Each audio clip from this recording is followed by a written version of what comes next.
Chapter 33. Joe's Journal. New York, November.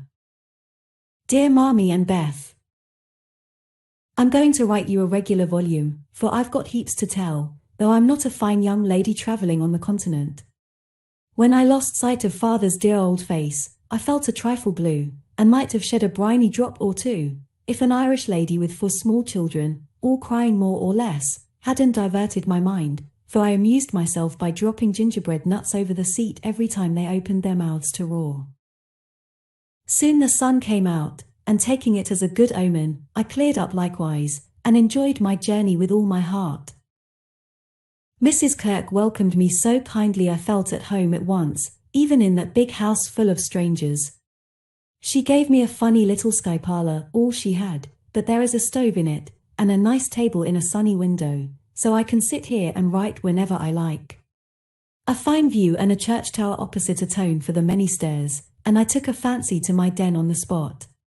The nursery, where I am to teach and sew, is a pleasant room next Mrs. Kirk's private parlor, and the 2 little girls are pretty children, rather spoilt, I fancy, but they took to me after telling them the 7 bad pigs, and I've no doubt I shall make a model governess. I am to have my meals with the children, if I prefer it to the great table, and for the present I do, for I am bashful, though no one will believe it. Now, my dear, make yourself at home, said Mrs. K in her motherly way. I'm on the drive from morning to night, as you may suppose with such a family, but a great anxiety will be off my mind if I know the children are safe with you. My rooms are always open to you, and your own shall be as comfortable as I can make it. There are some pleasant people in the house if you feel sociable, and your evenings are always free. Come to me if anything goes wrong, and be as happy as you can. There's the tea bell, I must run and change my cap, and off she bustled, leaving me to settle myself in my new nest. As I went downstairs, soon after, I saw something I liked. The flights are very long in this tall house, and as I stood waiting at the head of the 3rd one for a little servant girl to lumber up, I saw a gentleman come along behind her, take the heavy hod of coal out of her hand, carry it all the way up, put it down at a door nearby, and walk away, saying, with a kind nod and a foreign accent, "It goes better so. The little back is too young to have such heaviness." Wasn't it good of him? I like such things, for, as Father says, trifles show character. When I mentioned it to Mrs. K that evening, she laughed, and said, "That must have been Professor Bayer, he's always doing things of that sort." Mrs. K told me he was from Berlin, very learned and good, but poor as a church mouse, and gives lessons to support himself and 2 little orphan nephews whom he is educating here, according to the wishes of his sister, who married an American. Not a very romantic story, but it interested me, and I was glad to hear that Mrs. K lends him her parlor for some of his scholars. There is a glass door between it and the nursery, and I mean to peep at him, and then I'll tell you how he looks. He's almost 40, so it's no harm, Mommy. After tea and a go-to-bed romp with the little girls, I attacked the big work basket, and had a quiet evening chatting with my new friend. I shall keep a journal letter, and send it once a week, so good night, and more tomorrow. Tuesday Eve. Had a lively time in my seminary this morning, for the children acted like Sancho, and at one time I really thought I should shake them all round. Some good angel inspired me to try gymnastics, and I kept it up till they were glad to sit down and keep still. After luncheon, the girl took them out for a walk, and I went to my needlework, like little Mabel, with a willing mind. I was thanking my stars that I'd learned to make nice buttonholes, when the parlor door opened and shut, and someone began to hum. "Kennst du das Land?" Like a big bumblebee. It was dreadfully improper, I know, but I couldn't resist the temptation, and lifting one end of the curtain before the glass door, I peeped in. Professor Bayer was there, and while he arranged his books, I took a good look at him. A regular German, rather stout, with brown hair tumbled all over his head, a bushy beard, good nose, the kindest eyes I ever saw, and a splendid big voice that does one's ears good, after our sharp or slipshod American gabble. His clothes were rusty, his hands were large, and he hadn't a really handsome feature in his face, except his beautiful teeth. Yet I liked him, for he had a fine head, his linen was very nice, and he looked like a gentleman, though 2 buttons were off his coat, and there was a patch on one shoe. He looked sober in spite of his humming, till he went to the window to turn the hyacinth bulbs toward the sun, and stroke the cat, who received him like an old friend. Then he smiled, and when a tap came at the door, called out in a loud, brisk tone, "Herein." I was just going to run, when I caught sight of a morsel of a child carrying a big book, and stopped to see what was going on. "Me wants my bear," said the mite, slamming down her book, and running to meet him. "Thou shalt have thy bear, come, then, and take a good hug from him, my Tina," said the professor, catching her up, with a laugh, and holding her so high over his head that she had to stoop her little face to kiss him.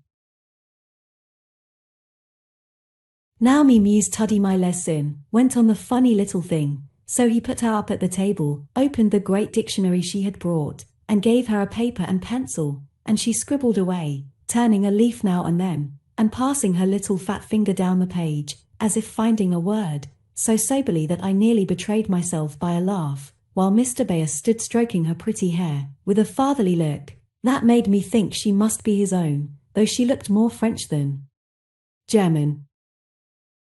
Another knock and the appearance of 2 young ladies sent me back to my work, and there I virtuously remained through all the noise and gabbling that went on next door. One of the girls kept laughing affectedly, and saying "Now, Professor," in a coquettish tone, and the other pronounced her German with an accent that must have made it hard for him to keep sober.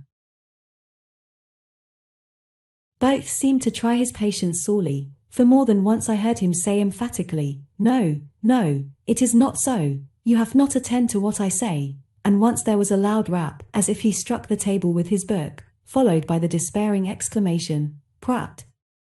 It all goes bad this day." Poor man, I pitied him, and when the girls were gone, took just one more peep, to see if he survived it. He seemed to have thrown himself back in his chair, tired out, and sat there with his eyes shut till the clock struck 2, when he jumped up, put his books in his pocket, as if ready for another lesson, and, taking little Tina, who had fallen asleep on the sofa, in his arms, he carried her quietly away. I fancy he has a hard life of it. Mrs. Kirk asked me if I wouldn't go down to the 5 o'clock dinner, and, feeling a little bit homesick, I thought I would, just to see what sort of people are under the same roof with me.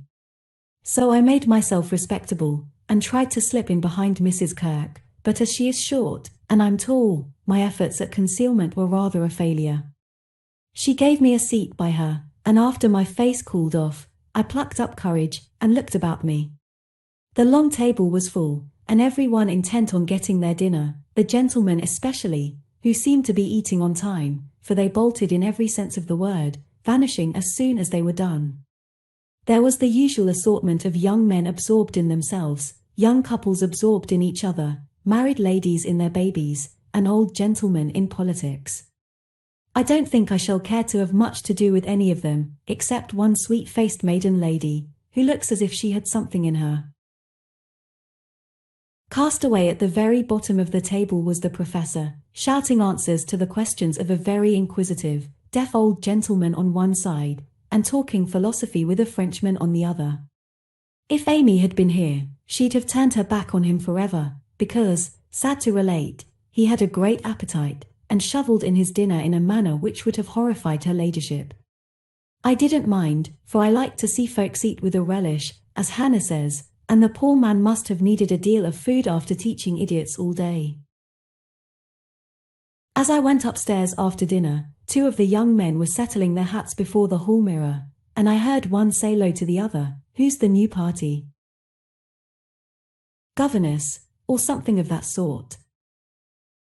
What the deuce is she at our table for? Friend of the old lady's. Handsome head, but no style. Not a bit of it. Give us a light and come on." I felt angry at first, and then I didn't care, for a governess is as good as a clerk, and I've got sense, if I haven't style, which is more than some people have, judging from the remarks of the elegant beings who clattered away, smoking like bad chimneys. I hate ordinary people. Thursday. Yesterday was a quiet day, spent in teaching, sewing, and writing in my little room, which is very cozy, with a light and fire. I picked up a few bits of news, and was introduced to the professor. It seems that Tina is the child of the Frenchwoman who does the fine ironing in the laundry here.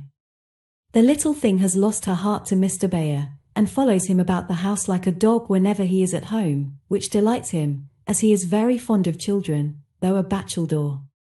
Kitty and Minnie Kirk likewise regard him with affection, and tell all sorts of stories about the plays he invents, the presents he brings, and the splendid tales he tells.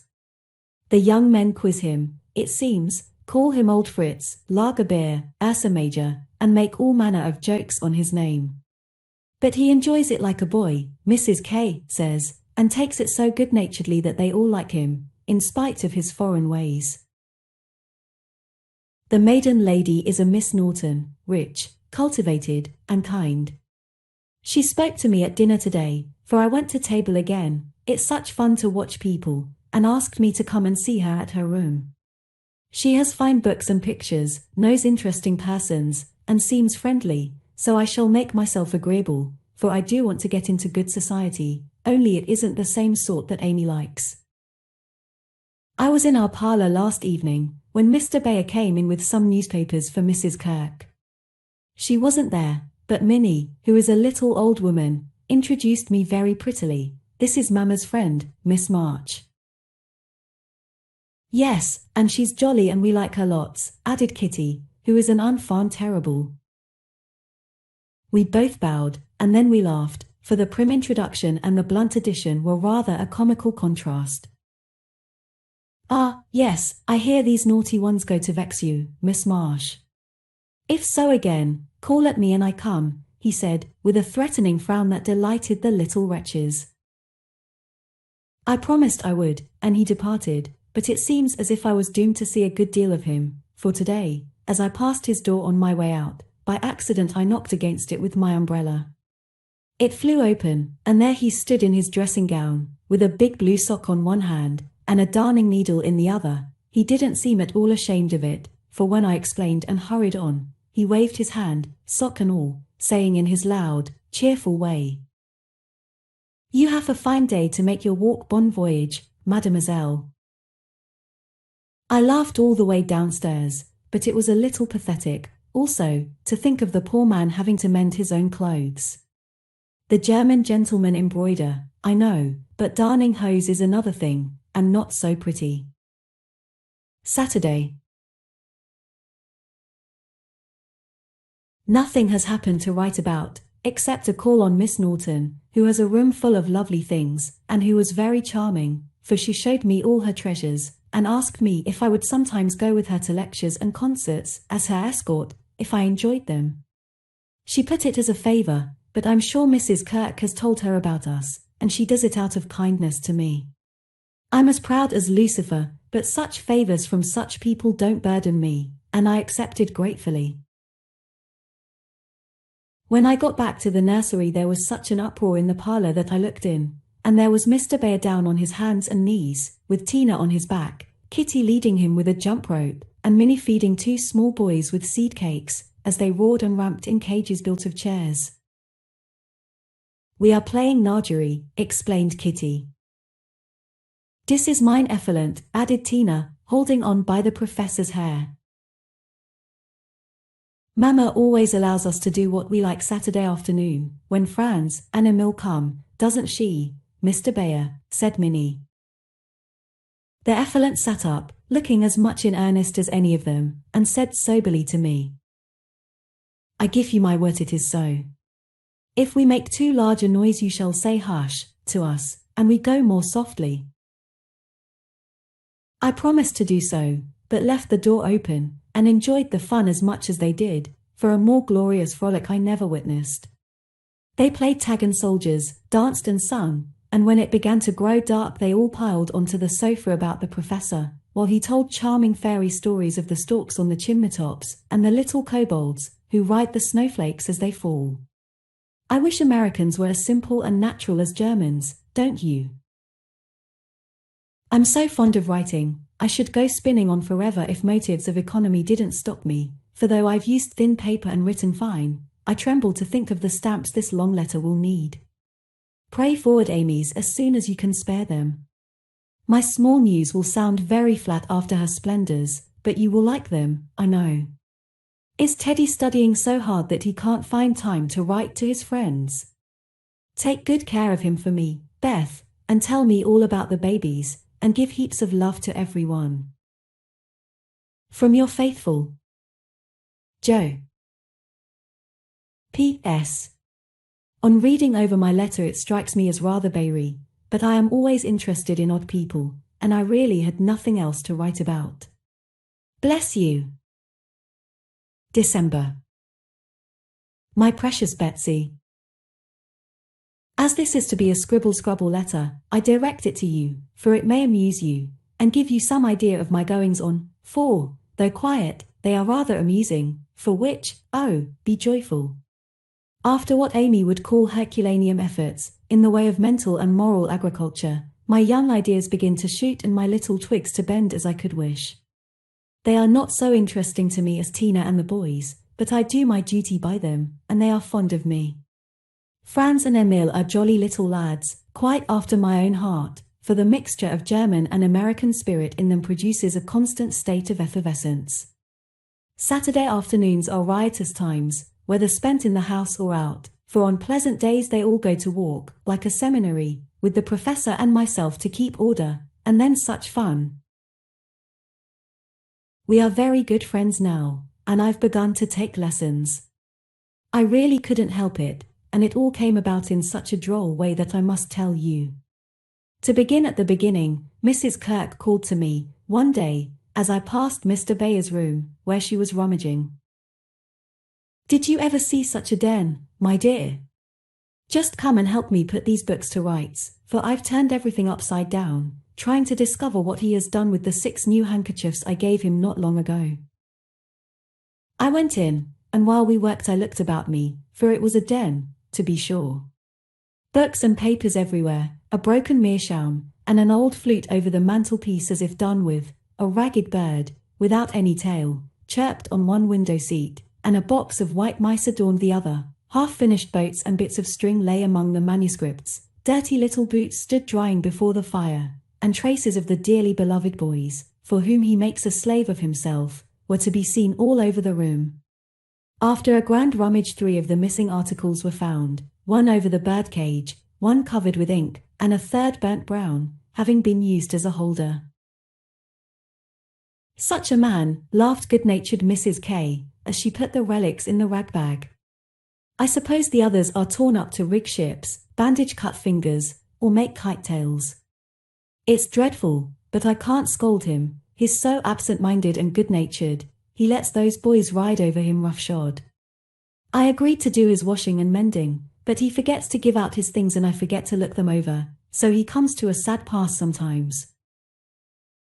Let me mend them, said I don't mind it, and he needn't know. I'd like to, he's so kind to me about bringing my letters and lending books.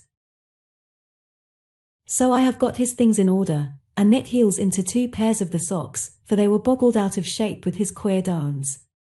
Nothing was said, and I hoped he wouldn't find it out, but one day last week he caught me at it. Hearing the lessons he gives to others has interested and amused me so much that I took a fancy to learn, for Tina runs in and out, leaving the door open, and I can hear. I had been sitting near this door, finishing off the last sock, and trying to understand what he said to a new scholar, who is as stupid as I am. The girl had gone, and I thought he had also, it was so still, and I was busily gabbling over a verb, and rocking to and fro in a most absurd way, when a little crow made me look up, and there was Mr. Bayer looking and laughing quietly, while he made signs to Tina not to betray him. So, he said, as I stopped and stared like a goose, you peep at me, I peep at you, and that is not bad, but see, I am not pleasanting when I say, have you a wish for German? Yes, But you are too busy. I am too stupid to learn, I blundered out, as red as a peony. Prut. We will make the time, and we fail not to find the sense. At evening I shall give a little lesson with much gladness, for, look you, Miss Marsh, I have this debt to pay, and he pointed to my work. Yes, they say to one another, these so kind ladies, he is a stupid old fellow, he will see not what we do, he will never observe that his sock heels go not in holes any more, he will think his buttons grow out new when they fall, and believe that strings make theirselves. Ah! But I have an eye, and I see much. I have a heart, and I feel the thanks for this.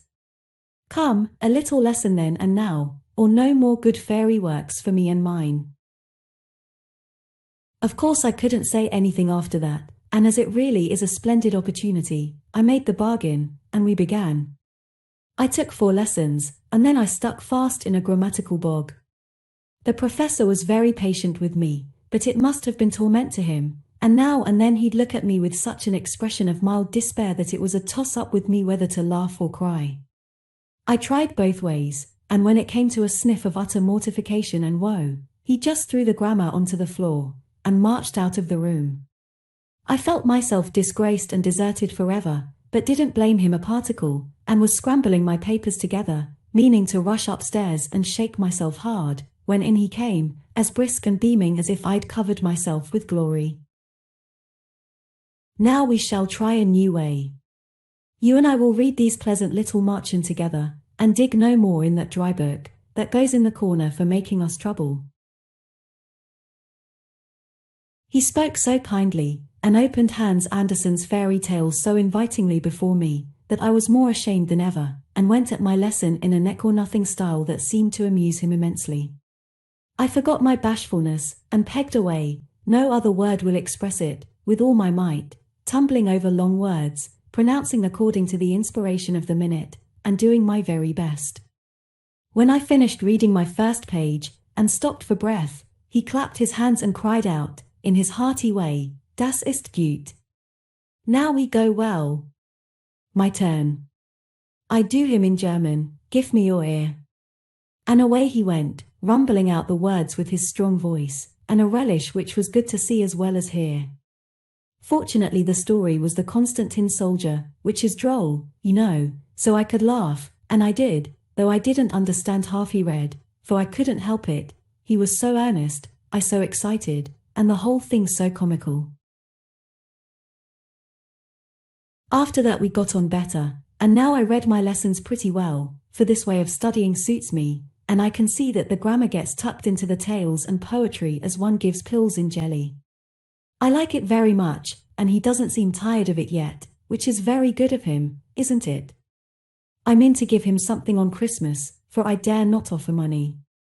Tell me something nice, Marmee. I'm glad Laurie seems so happy and busy, that he has given up smoking, and lets his hair grow. You see, Beth manages him better than I did. I'm not jealous, dear, do your best, only don't make a saint of him. I'm afraid I couldn't like him without a spice of human naughtiness. Read him bits of my letters. I haven't time to write much, and that will do just as well. Thank heaven Beth continues so comfortable. January. A happy new year to you all, my dearest family, which of course includes Mr. L and a young man by the name of Teddy. I can't tell you how much I enjoyed your Christmas bundle, for I didn't get it till night, and had given up hoping. Your letter came in the morning, but you said nothing about a parcel, meaning it for a surprise, so I was disappointed, for I'd had a kind of a feeling that you wouldn't forget me. I felt a little low in my mind, as I sat up in my room, after tea, and when the big, muddy, battered-looking bundle was brought to me, I just hugged it, and pranced. It was so homey and refreshing, that I sat down on the floor and read and looked and ate and laughed and cried, in my usual absurd way. The things were just what I wanted, and all the better for being made instead of bought. Beth's new ink bib was capital, and Hannah's box of hard gingerbread will be a treasure. I'll be sure and wear the nice flannels you sent, Marmee, and read carefully the books Father has marked. Thank you all, heaps and heaps. Speaking of books reminds me that I'm getting rich in that line for, on New Year's Day, Mr. Bayer gave me a fine Shakespeare. It is one he values much, and I've often admired it, set up in the place of honor, with his German Bible, Plato, Homer, and Milton, so you may imagine how I felt when he brought it down, without its cover, and showed me my name in it, from my friend Friedrich Bayer. You say often you wish a library, here I give you one, for between these lids, he meant covers, is many books in one. Read him well, and he will help you much, for the study of character in this book will help you to read it in the world and paint it with your pen. I thanked him as well as I could, and talked now about my library, as if I had 100 books. I never knew how much there was in Shakespeare before, but then I never had a Bayer to explain it to me. Now don't laugh at his horrid name, it isn't pronounced either bear or beer, as people will say it, but something between the two, as only Germans can give it. I'm glad you both like what I tell you about him, and hope you will know him someday. Mother would admire his warm heart, father his wise head. I admire both, and feel rich in my new friend Friedrich Bayer. Not having much money, or knowing what he'd like, I got several little things, and put them about the room, where he would find them unexpectedly. They were useful, pretty, or funny, a new standish on his table, a little vase for his flower, he always has one, or a bit of green in a glass, to keep him fresh, he says, and a holder for his blower, so that he needn't burn up what Amy calls mouchoirs. I made it like those Beth invented, a big butterfly with a fat body, and black and yellow wings, worsted feelers, and bead eyes. It took his fancy immensely, and he put it on his mantelpiece as an article of virtu, so it was rather a failure after all. Poor as he is, he didn't forget a servant or a child in the house, and not a soul here, from the French laundrywoman to Miss Norton, forgot him. I was so glad of that. They got up a masquerade, and had a gay time New Year's Eve. I didn't mean to go down, having no dress, but at the last minute, Mrs. Kirk remembered some old brocades, and Miss Norton lent me lace and feathers, so I dressed up as Mrs. Malaprop, and sailed in with a mask on. No one knew me, for I disguised my voice, and no one dreamed of the silent, haughty Miss March, for they think I am very stiff and cool, most of them, and so I am to whippersnappers, could dance and dress, and burst out into a nice derangement of epitaphs like an allegory on the banks of the Nile. I enjoyed it very much, and when we unmasked, it was fun to see them stare at me. I heard one of the young men tell another that he knew I'd been an actress, in fact, he thought he remembered seeing me at one of the minor theatres. Meg will relish that joke. Mr. Bayer was Nick Bottom, and Tina was Titania, a perfect little fairy in his arms. To see them dance was quite a landscape, to use a Teddyism. I had a very happy New Year, after all, and when I thought it over in my room, I felt as if I was getting on a little in spite of my many failures, for I'm cheerful all the time now, work with a will, and take more interest in other people than I used to, which is satisfactory. Bless you all. Ever your loving. End of chapter 33.